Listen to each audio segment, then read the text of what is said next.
بسم اللہ الرحمن الرحیم۔ ایک بہت ہی اہم مسئلہ آج آپ کے سامنے بیان کر رہا ہوں، اور آپ غور کریں گے، خصوصاً ہمارے وہ حضرات جو اللہ کی توفیق سے مسجد میں جاتے ہیں، نماز پڑھتے ہیں، کہ بہت سے نمازی ایک مسئلے میں غلطی کا شکار ہوتے ہیں اور برسوں سے، سالوں سے وہ ایک غلطی کر رہے ہوتے ہیں۔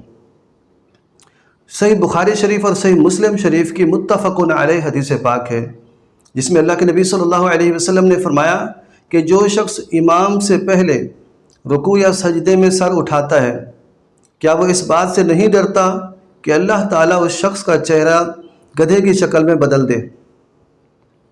یہ حدیث پاک کا مفہوم ہے، صحیح بخاری صحیح مسلم شریف کی حدیث پاک ہے۔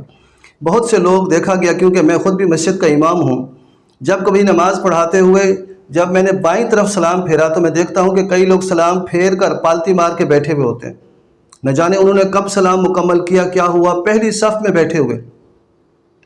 اسی طرح کئی مرتبہ جب جماعت کے ساتھ نماز پڑھنے کا اتفاق ہوا تو میں نے دیکھا کہ کچھ لوگ امام سے پہلے رکوع سے سر اٹھا رہے ہیں، رکوع میں جا رہے ہیں، امام سے پہلے سجدے میں جا رہے ہیں اور سلام پہلے پھیر رہے ہیں۔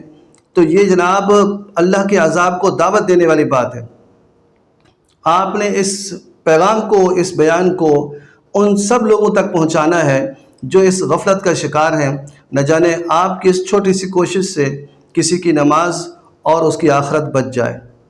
حضرت امام شرف الدین یحییٰ نووی، جو صحیح مسلم شریف کے شارح ہیں اور عظیم محدث اور عالم ربانی ہیں، مسلک شافعی سے تعلق رکھتے تھے، انہوں نے بڑا ہی حیران کن ایک واقعہ بیان کیا۔ حضرت امام یحییٰ شرف الدین نووی علیہ رحمہ فرماتے ہیں کہ میں ملک دمشق میں حدیث پاک پڑھنے کے لیے ایک محدث کے پاس گیا، اور وہ محدث پردے کے پیچھے بیٹھ کر حدیث پڑھاتے تھے، لوگوں کے سامنے نہیں آتے تھے۔ میں نے بڑا عرصہ ان سے حدیث پاک سنی، اور آخر ان سے میں نے گزارش کی کہ حضور آپ اپنے دیدار سے ہمیں کیوں محروم کرتے ہیں؟ آپ ہمارے استاد ہیں تو آپ ہمیں دیدار بھی کروائیں تاکہ ہم ایک عالم دین کا چہرہ دیکھیں، ہمیں ثواب ملے۔ تو آپ نے فرمایا بیٹا ایسے ہی حدیث پڑھتے رہو، یہی کافی ہے۔ جب انہوں نے اصرار کیا، بارہا تقاضا کیا، تو امام شرف الدین یحییٰ نووی فرماتے ہیں کہ ایک روز اس استاد، اس محدث نے اپنے چہرے سے نقاب ڈالا، نقاب اٹھایا، تو ہم نے دیکھا کہ اس کا چہرہ جو ہے وہ گدھے کی شکل میں تھا۔ ہم حیران ہو گئے، تو ہم نے پوچھا حضرت یہ کیسے؟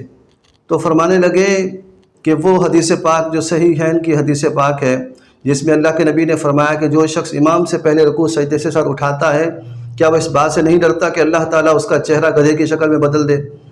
تو میں نے یہ حدیث پاک پڑھی تھی، لیکن میرے دل میں شک تھا، تجربے کی خاطر میں نے کہا دیکھتا ہوں کہ ایسا ہوتا بھی ہے کہ نہیں۔ نعوذ باللہ، کتنی بری بات ہے۔ حدیث رسول پتھر پر لکیر کی مثال بھی کمزور ہے اس معاملے میں۔ اللہ کے نبی کا فیصلہ، حضور کا فرمان اس سے بھی کہیں زیادہ اعلیٰ اور اٹل ہے۔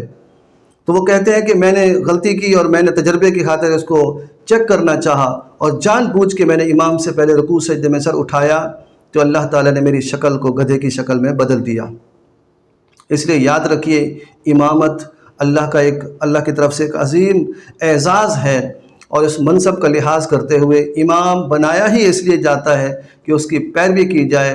سینکڑوں احادیث مبارکہ اس بات پر گواہ ہیں اور شاہد عدل ہیں کہ امام کی پیروی کی جائے، امام سے پہلے رکوع سجدہ یا کسی رکن میں امام سے پیشگی نہ کی جائے، اور اس کی اتباع کی جائے۔ کوشش کیجئے اس پیغام کو عام کیجئے، اپنی اور دوسروں کی نمازوں کو بچائیے۔ اللہ کریم عمل کی توفیق